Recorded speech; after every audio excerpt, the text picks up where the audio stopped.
Surat yang sangat banyak manfaatnya, surat yang sangat banyak faedahnya apabila kita mampu mengamalkannya.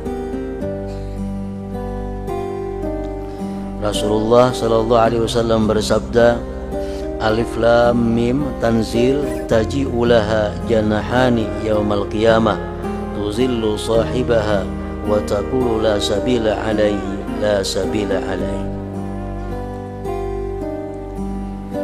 Sabda Rasulullah bahwa surat Sajdah ini nantinya pada hari kiamat dia datang dengan dua sayapnya di padang mahsyar, di tempat yang sangat panas. Surat Sajdah ini datang dengan dua sayap. Dia menaungi orang yang membacanya, dia melindungi orang yang membacanya. Dan surat As-Sajdah itu berkata, la sabila alaihi, la sabila alaihi. Tidak ada jalan untuk mengganggu ini orang, tidak ada jalan untuk menyiksa ini orang, tidak ada jalan untuk menyakiti ini orang. Salah satu di antara keutamaan surat As-Sajdah ini. Dan lagi disebutkan dari Khalid bin Ma'dan, beliau berkata, Iqra'ul munjiyah wahiyya alif lam mim tanzil fa innahu balagani anna rajulan kana yaqra'uha ma yaqra'u syai'an ghairaha wa kana katsiral khataya fa nasharat janahaha alayhi wa qalat rabbi ighfir lahu fa innahu kana yukthiru min qira'ati fa shaffa'aha rabbu fihi wa qala uktubu lahu bi kulli khati'atin hasanah warfa'u lahu darajah. Akhrajahu Darimi. Bacalah oleh kamu ini surat yang menyelamatkan, yaitu surat As-Sajdah. Telah sampai kabar kepadaku, kata beliau, bahwa seorang laki-laki dia di dalam dunia membaca surat Sajdah ini, mengamalkan surat Sajdah, dan dia tidak mengamalkan surat yang lainnya. Ma yaqra'u syai'an ghairaha. Dia kada tahu Yasin, kada tahu Tabarak. Yang diamalkannya setiap hari adalah surat Alif Lam Mim saja. Wa kana katsiral khataya, dan orang ini banyak mempunyai dosa. Nah, pada hari kiamat nanti di padang mahsyar ini surat As-Sajdah membuka sayapnya. Dan dia berkata kepada Allah Subhanahu wa ta'ala, surat Sajdah ini berkata, Rabbi ghfir lahu, ya Allah ampuni dia karena dia sering membaca aku. Maka Allah akhirnya memberikan syafaat padanya, dan Allah berfirman, tulislah bagi dia dengan tiap-tiap dosa itu kebaikan, dan tinggikan bagi dia derajatnya. Rawahu Darimi. Ini hanya orang yang mengamalkan surat As-Sajdah, tidak mengamalkan surat-surat yang lainnya. Sudah sedemikian rupa syafaatnya, pertolongannya, apalagi ditambah dengan surat-surat yang lain. Dan lagi sabda Rasulullah sallallahu alaihi wasallam, man qara'a tabarakalladzi biyadihil mulku wa alif lam mim tanzil as-sajdah ba'dal maghrib wal isya'il akhirah faka'annama qama lailatul qadar. Siapa yang membaca Tabarak, surat Al-Mulk, dan surat As-Sajdah ini sesudah maghrib waktunya, sebelum isya, maka dia seolah-olah beribadah pada malam Qadar. Nilai pahala yang diberikan Allah kepada dia sama dengan dia beribadah pada Lailatul Qadar. Ini surat Tabarak dahulu baca, hanyar surat Alif Lam Mim Tanzil ini atau Sajdah ini setiap malam antara maghrib dan isya waktunya, kalau hendak mendapatkan pahala Lailatul Qadar. Kalau yang pertama tadi tasarah aja membaca malam ke siang ke asal tiap harinya membaca, itu sudah dapat syafaatnya di hari kiamat. Tapi kalau untuk mendapatkan Lailatul Qadar, mesti membacanya dengan tabarak beganding dan sesudah maghrib sebelum isya. Nah, para muhibbin rahimakumullah, inilah sebagian daripada hadis-hadis Rasulullah yang menjelaskan tentang keutamaan surat As-Sajdah. Sehingga dengan hadis-hadis ini tidak ada jalan kecuali untuk mengamalkannya setiap malam. Dan ini merupakan sesuatu dianggap amalan wajib bagi seseorang yang menjalani jalan akhirat. Karena surat ini surat yang menyelamatkan dia di akhirat nanti. Para muhibbin rahimakumullah, surat As-Sajdah sebagaimana surat-surat yang lainnya banyak mengisahkan keadaan-keadaan akhirat, banyak memberikan petunjuk hidayah kepada umat.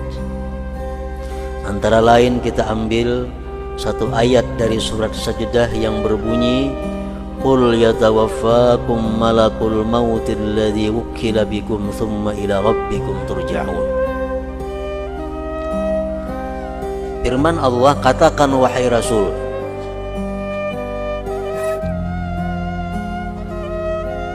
selagi akan mewafatkan akan kamu oleh malaikat maut. Selagi akan mewafatkan akan kalian oleh malaikat maut yang diwakilkan dia dengan kamu, kemudian kepada Tuhanmu kamu dikembalikan. Satu ayat ini memberikan beberapa isyarat petunjuk kepada kita. Pertama, kita disuruh untuk mengenali malaikat maut yang pasti akan kita jumpai. Supaya jangan takajud kaina. Disuruh oleh Tuhan kita mengenali malaikat maut. Yang kedua, ayat ini menunjukkan bahwa kita semua akan dikembalikan kepada Allah Subhanahu wa ta'ala. Tsumma ila rabbikum turja'un. Malakul maut ismuhu ngaran sidin Israel. Israel maknahu artinya Abdullah. Abdullah bahasa Arab.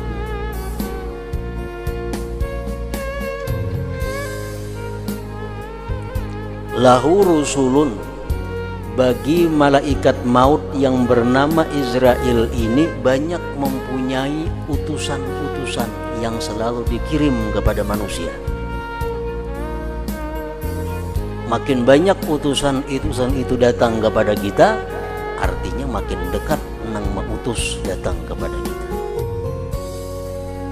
Lahu rusulun katsirun. Kama warada fil khabar, di dalam hadis disebutkan asyaibu wal amradu wa taghayyuru sam'i wal basar wal ajzu min rusuli malakil maut.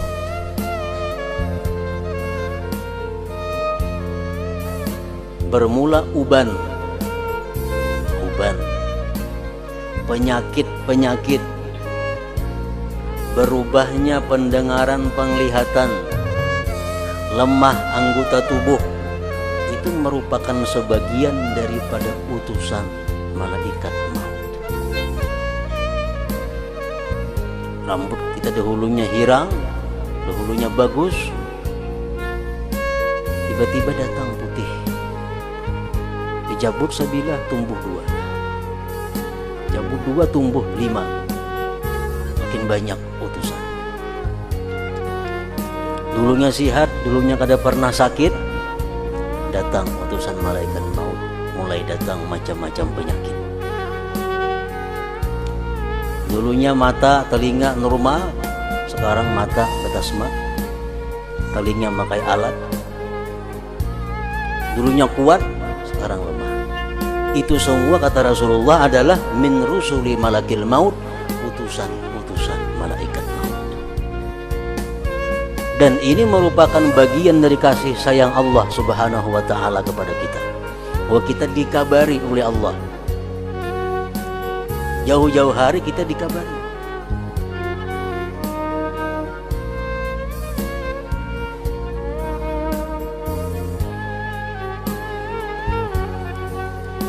Disebutkan ada salah seorang nabi di antara anbiya'illah ta'ala, didatangi oleh malaikat maut. Nabi ini berbicara dengan malaikat maut bahwa kalau engkau datang kepadaku, tolong beri aku kabar sebelumnya supaya aku bersiap-siap, kata itu Nabi tadi. Kata malaikat maut, baik. Ulik malaikat maut. Beberapa puluh tahun berikutnya datang malaikat maut kepada Nabi tadi. Apa kabar ikam di Nabi? Dia malaikat maut, aku hendak mencabut ruh engkau. Maka ikam janji mengabari aku. Kejutan datang. Dia malaikat maut tuh kabarnya di kepala ikam. Dulunya hirang aku datang ke sini, sekarang lagi separuh orang putihnya. Itu kabarku, itu utusanku. Makanya dilarang kita mencabut uban. Dilarang mencabut uban. Dilarang mewarnai uban dengan hitam. Kenapa?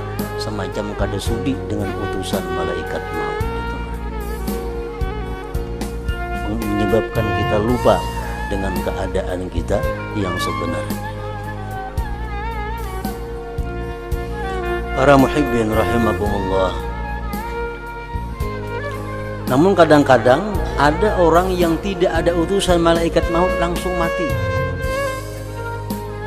Orangnya kada behuban, orangnya masih sigar, orangnya masih bugar, mata masih hawas, talingnya masih baik, mati mendadak. Itu ada juga sebagian manusia.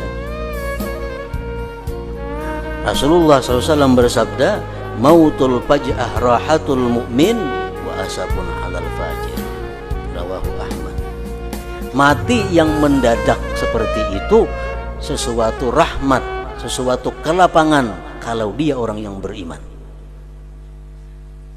Kalau orang beriman, setiap saat pun dia mati, baik. Kenapa? Karena setiap saat dia siap untuk menghadap Allah Subhanahu wa ta'ala. Tapi kalau orang yang fajir, orang yang fasik, orang yang banyak maksiat kepada Allah, mati bakajut, celaka atasnya. Rasa hidup lagi, rasa sigar, rasa apa? Rasa panjang umur, karena kada ada penyakit, kada ada uban, gigi masih baik, semua mati. Asapun ini merupakan penyesalan, kerugian, kesedihan kalau orang itu fajir. Para muhibbin rahimakumullah, disebutkan dalam hadis yang berbunyi, ma min yaumin tatlu'u samsuhu illa wa malakul mauti yunadi ya abna al-arba'in hada waqtu akhdhiz zat adhanukum hadirah wa a'dha'ukum qawiyah wa ya abna al-khamsin qad dana waqtu akhdhi wal hasad wa ya abna as-sittin nasitumul iqab wa ghafalatum ala an raddil jawab. Kata Rasulullah sallallahu alaihi wasallam yang artinya bahwa setiap hari terbit matahari, malaikat maut ini selalu mengumumkan, selalu mengingatkan. Jadi malaikat maut, ya abna al-arba'in, wahai orang-orang yang berumur 40, hai manusia yang umurnya kepala 4, hadza waktu akhdhiz zat, ini waktunya kalian mengambil bekal. Azhanukum hadirah, hati kamu masih hadir, ingatan kamu masih kuat. Wa a'dha'ukum qawiyah, anggota kamu masih kuat. Umur 40 itu umur di mana kita disuruh untuk mempersiapkan segala-galanya untuk menghadapi akhirat. Ujar malaikat maut mengingati kepada manusia. Waktu umur 40 kita bisa gurih 2 jam sehari. Waktu umur 40 kita masih bisa kadang-kadang kada guring 24 jam. bekerja, beribadah, beramal kepada Allah Subhanahu wa Ta'ala. Ini waktunya kita untuk bersungguh-sungguh. Kalau sudah umur 60 tahun, 50, sedikit saja kurang guring, garing. Guring tak ubah waktunya, garing. Jadi umur 41, 42 sampai 49 itu waktu di mana kuatnya seseorang untuk beribadah kepada Allah Subhanahu wa Ta'ala. Keuntungannya kalau kita waktu muda beribadah kepada Allah, andai kata kita tua, kita uyuh, kita sakit, tetap dicatat oleh Allah Subhanahu wa Ta'ala. Ini untungnya. Waktu kita umur 40, kita tiap malam tahajud jam 1 sampai subuh, tiap malam. Lagi umur 40. Sudah umur 60 kada kau lagi, jam 4 din lapah bangun, jam 4 hanya bangun. Umur sudah 60, tetap dicatat oleh Allah mulai pukul 1 sampai subuh. Kenapa? Karena hanya lemahnya dia yang menghalang daripada ibadah. Dan sudah dia buktikan waktu dia kuat, dia sungguh rajin beribadah. Nah ini Allah Maha kasih sayang kepada kita. Kalau sudah umur 60 tahun menyesal, ada artinya. Aku hendak beribadah tapi kada kawal lagi, kada angin, garing. Kamu sudah 60 tahun kada kawal lagi beribadah. Itu alasan seperti itu ditolak oleh Allah. Kenapa? Biar Tuhan jangan pernah merasai muda, jangan pernah merasai mana buktinya. Nah ini untungnya orang yang waktu muda beribadah. Hadza waktu akhdizat azhanukum hadirah wa a'dha'ukum qawiyah. Wa ya abna al-khamsin, ujar malaikat maut, wahai orang yang berumur 50, kepala 5. Qad dana waqtul akhdhi wal hasad, sungguh parak waktu diambil, waktu dikatam. Umur 50 ke atas itu parak, kada bebas lagi. Artinya apa? Orang yang sudah umur 50 ke atas itu sedikit benar lagi memikirkan dunia. Waktunya diisi dengan sanggup untuk akhirat.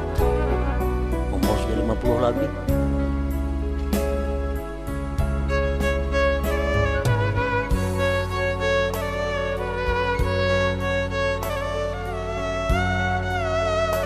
Ada waktu akhdizat, muqaddana waktu akhdi wal hasad. Wahai orang yang umur 50 tahun, waktunya sudah parah. Kada kawa ditambal-tambal, kada kawa diundur-undur lagi. Wa ya abna as-sittin, wahai orang yang umur 60 tahun, kata malaikat, nasitumul iqab, apakah kamu lupa akan iqab, akan siksa Allah? Umur 60 masih bergelut di pasar lagi. Umur 60 masih sibuk dengan urusan dunia. Apakah kamu lupa akan siksa Allah? Bagaimana kamu nanti menjawab pertanyaan Allah Subhanahu wa Ta'ala?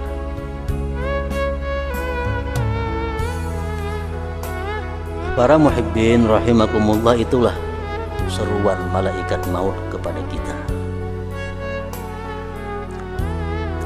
Imam Al-Ghazali rahimahullah mengatakan, alal fajir salasu dawahil maut. Orang yang banyak dosa, al-fajir, ibarat ditimbang-timbang kalah kebaikannya. Dia itu kalau mati menemui 3 huru-hara yang dahsyat. Pertama, syiddatun naza', bersangatan sakit, dicabut nyawa. Wa huwa qadru 300 darbatin bisaib, kadar 300 kali cencang dengan pedang. Itu kematian. Sakitnya kayak apa? Kayak dipukul lawan pedang, dicancang 300 kali.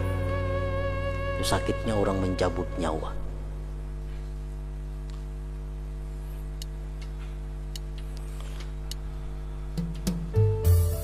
Kalau dia orang yang tidak beriman kepada Allah, orang yang durjana, orang yang banyak dosa, hendak mati itu awaknya sakit, hatinya sakit.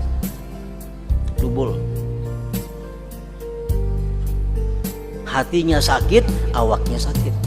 Kalau orang yang beriman kepada Allah, paling-paling awaknya sakit, tapi hatinya tenang, hatinya ridha.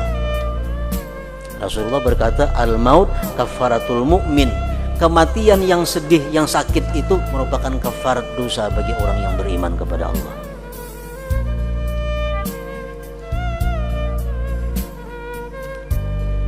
Imam Ghazali membandingkan kayak apa sakitnya itu mati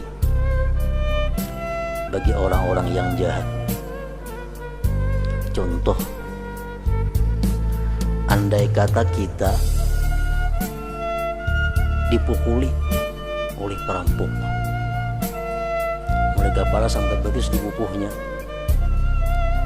dipukulinya oleh perampok, kepala sampai betis berluka-luka, sakit kan itu, sakit. Ditambah lagi pulang seluruh harta kita, anak kita, bini kita, jabatan kita, kekasih kita diambil oleh perampok semua. Bayangkan kayak apa sakitnya hati kita. Awak itu dipukuli mulai kepala sampai betis, rumah diambil perampok, bini, anak, kekasih, semuaan kada bertinggal sebuting pun kada ada lagi, tinggal sebatang kara kita hidup. Kayak apa sakitnya kayak itu. Nah, itu nggak bisa dicontohkan kayak apa sakitnya itu mati. Nah, orang nang mati macam itu, di samping menghadapi sakitnya mencabut roh, bagi orang yang cinta kepada dunia, bagaimana sakitnya hati meninggalkan harta yang sekian banyak. Makanya kalau orang sedikit harta, makin sedikit sakitnya mati. Orang yang sedikit anak, makin sedikit sakitnya hati. Kenapa? Karena hub, cinta kepada anak, cinta kepada harta, itu menyakiti hati kalau berpisah kepadanya. Mana dipukuli orang, anak diambil orang, bini diambil orang, kada boleh bertemu lagi, semuaan habis. Nah, bayangkan kayak apa sakitnya kita saat itu. Nah, itulah bagian kecil yang bisa dicontohkan untuk merasakan bagaimana kematian itu. Orang kadang-kadang hilang jabatan aja stres sudah. Ada motor masih ada, rumah 2-3 buah berisi bini 2, anak banyak berisi, harta berlimpah ruah, jabatan ampe stres. Hanya jabatan, awak masih sihat lagi tuh. Nah, bayangkan kalau awak sudah sakit dipukuli orang, jabatan diambil, semuaan habis, kayak apa sakitnya. Nah, itulah perumpamaan yang bisa dicontohkan sedikit tentang kematian.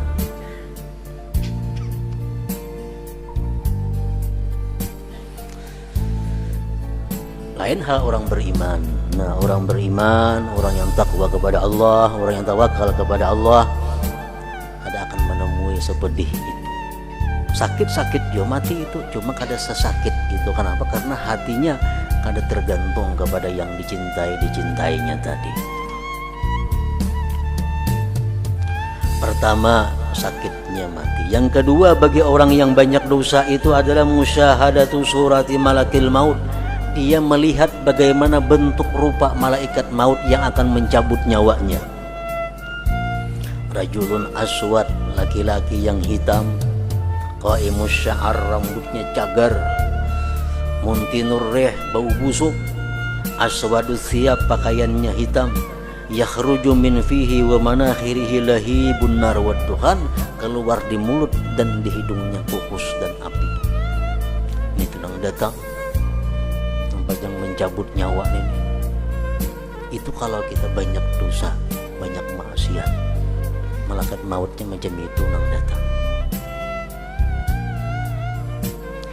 Yang ketiga, musyahadatuhum mawadi'ahum minan nar. Sebelum dia mati, diperlihatkan tempatnya di dalam neraka. Ini orang yang fajir durjana tadi. Nah, 3 itulah kesusahan-kesusahan yang dihadapi bagi orang yang mati banyak membawa dosa, maksiat kepada Allah Subhanahu wa taala. Rasulullah bersabda, la yakhruja ahadukum minad dunya hatta ya'lama aina masiruhu wa hatta yara maq'adahu minal jannah aw bin nar. Tidak keluar salah seorang kamu daripada dunia sehingga dia tahu tempatnya kemana dia kembali. Dia sudah melihat ke neraka atau ke surga.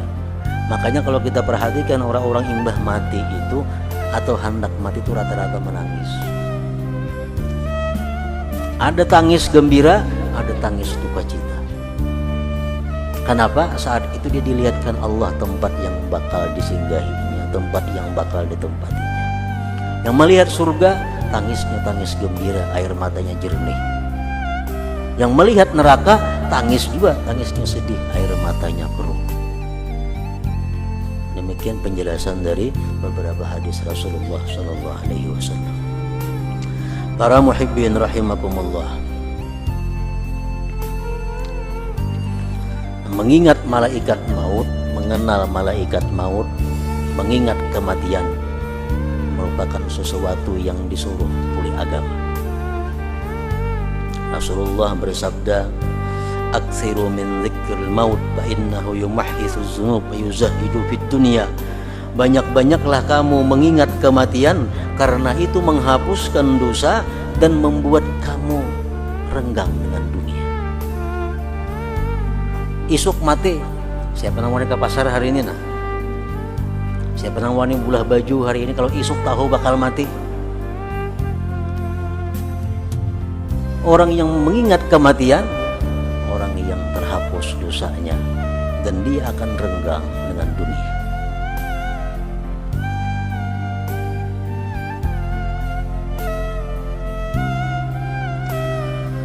Seorang laki-laki datang kepada Rasulullah sallallahu alaihi wasallam. Laki-laki itu berkata, "Ya Rasulullah, man aqyasun nas wa akramun nas?" Siapa manusia yang paling pintar menurut pandangan Allah tentunya dan Rasulnya? Manusia paling mulia siapa? Rasulullah bersabda, "Aktsaruhum dzikran lil mauti wa asyadduhum isti'dadan lahu, ulaika humul aqyas, zahabu bi syarafid dunya wa karamatil akhirah." Manusia yang paling pintar itu, kata Rasulullah, adalah orang yang paling banyak ingat mati, paling lengkap persediaan menghadapi kematian. Itu manusia paling pintar. Orang yang persediaannya lengkap, persediaannya sangat cukup untuk menghadapi itu. Kalau kita naik haji, kita 2-3 bulan sudah bersiap-siap, bahkan setahun barangkali sudah siap-siap. Dan naik haji lagi 10 bulan sudah belajar kayak apa manasik haji, kayak apa gini cara tawaf di Baitullah, kayak apa cara melontar jamrah, kayak apa caranya wukuf di Arafah.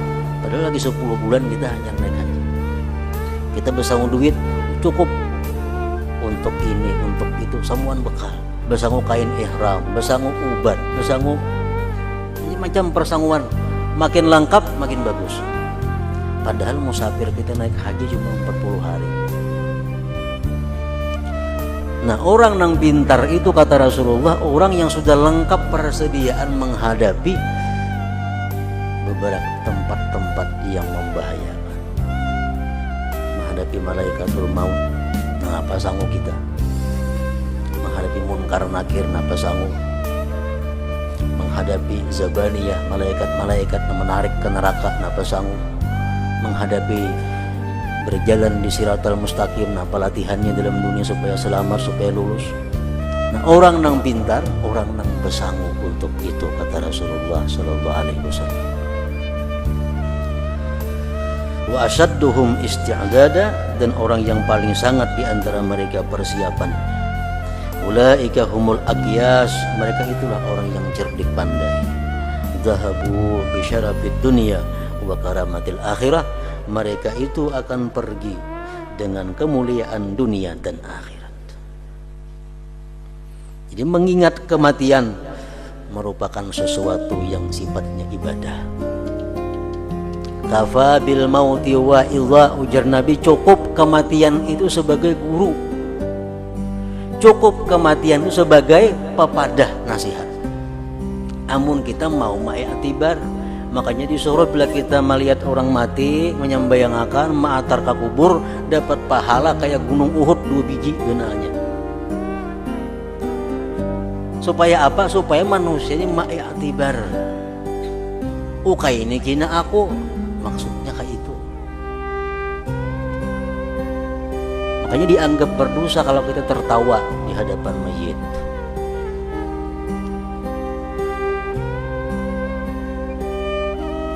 Bini-bini mati, bini-bini cuma ambil i'tibar. Laki-laki mati, laki-laki mengambil i'tibar. Tuhok ingin bercari dulu siang malam halal haram.